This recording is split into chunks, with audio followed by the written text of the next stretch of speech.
Hey, for those of you who haven't met me, I'm Kevin Coyne, and Rob Sharp and Sean and I were talking yesterday, and we all three felt like it might be helpful if people could actually see what we do here, given that none of you have been around to actually physically see our stuff in Atlanta.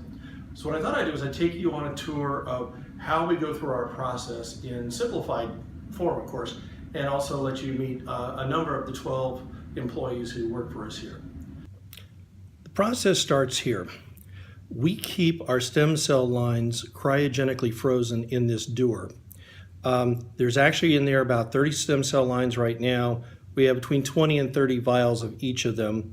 The dewar can actually hold about 24,000 of these vials. Our laboratory manager, she has a master's degree in stem cell engineering from Georgia Tech. What she's doing is she's taking them out of the dewar, and then separately she's then going to thaw them, inspect them, suspend them in a liquid, and then pipette them into plates like this one. You can see it has a lot of different wells in it. Eventually we'll be able to conduct a lot of different experiments, one in every one of the wells. Now we keep these stem cells for several weeks at body temperature and under certain environmental conditions. We feed them, we change their plates as they grow, and we differentiate them into cardiomyocytes. So where they spend most of their time is here in this incubator. This can hold 1,000 plates, and it's robotically controlled so that at the right time, the system hands the incubator, a robot in the incubator, to go pick up the plate, bring it down, and put it out through this door into this controlled little track that takes it over to the large robot that we use. Now, what the robot does, you can see, the robot has very high capacity because it'll run 24 hours a day, 7 days a week. And it also gives us extreme consistency, better than humans can be. So it improves our quality control. So it's cheaper, faster, and has better quality control. Now, after 3 weeks of the stem cells working, we start adding various chemicals at the perfect times, etc., in order to convert the stem cells into heart cells, into cardiomyocytes.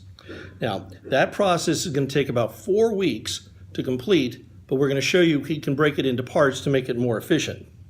So, one thing we do, no matter whether we've broken the process in part or not, is we have to run checks on the consistency and the quality of the cardiomyocytes. So here, you see Denise again using flow cytometry to check to make sure that indeed the cells have converted to being not stem cells anymore, but cardiomyocytes. Now, the second check we do is we check every few days to make sure that the cells in the wells actually keep and start beating as they should. And you should be able to see actually some beating cardiomyocytes being inspected by Denise here in this little video. Now, the process becomes more efficient if we can break it down into a couple of phases. This device, and this is Jessica, one of our lab techs who has a bachelor's degree in biology. She is putting them on a device that lowers their temperature at a controlled rate over the course of about an hour, and it comes the testing process. So, when it's time for testing, we first make up the specific doses of each of the drugs that we're going to test. Every one of our drugs tends to be tested on 5 to 8 different doses, depending on what the client wants. The client's also the one who specifies what those concentrations are. So they will typically give us one concentration, and then we do various dilutions, etc., to get to the other concentrations. That takes place, as you see here, on this second robot, which again is designed such that it's extremely precise, more precise than humans can be at getting the doses right. Now, once we have the doses, we have to apply the doses and then do the testing. Depending on what type of test the client orders, we do it on different devices. Now, this device, which costs as much as a new Ferrari, frankly, uses fluorescent dyes to take extremely high resolution photos of the cells before and after the drugs are applied, or to make a movie of the cells' beating behavior. And now here, what we're going to be doing is we're going to be looking at the intensity of the calcium burst associated with 1/9 of one well in a plate within 96 wells.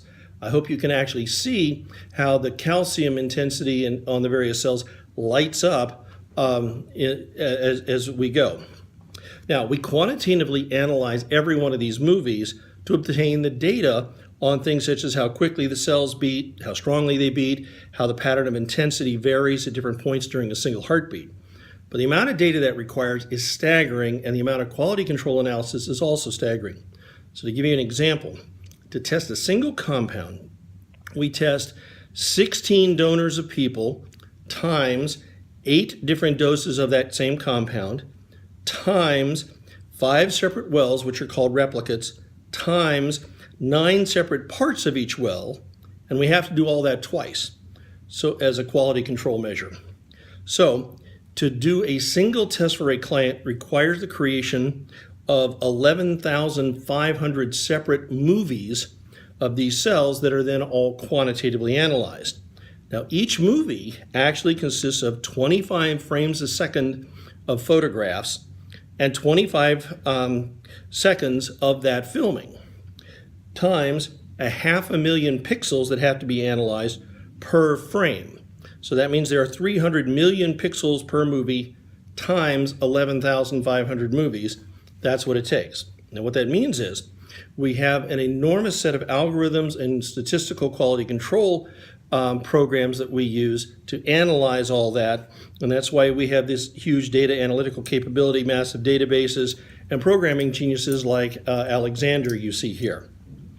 Now, another kind of test we do is we are testing the electrical activity of the heart, very similar to an EKG, which I hope you can see in this particular video that Lexi, another of our lab techs, also with a bachelor's degree, is running. This is done by that little white box that you see now sitting with Lexi and Jerome Chal, who is our director of R&D, is a PhD that we took out of the Harvard Medical Center. Now, finally, that's what it looks like from a production standpoint, but at all times we also have R&D experiments going to keep improving our productivity, quality, and new types of tests, as you see here with a third tech, Chinye, who has been with us since joining us from another lab about 6 months ago. So I hope this helps you understand what we do a little bit, and thanks for watching, and thanks for your interest in Coyne Sci.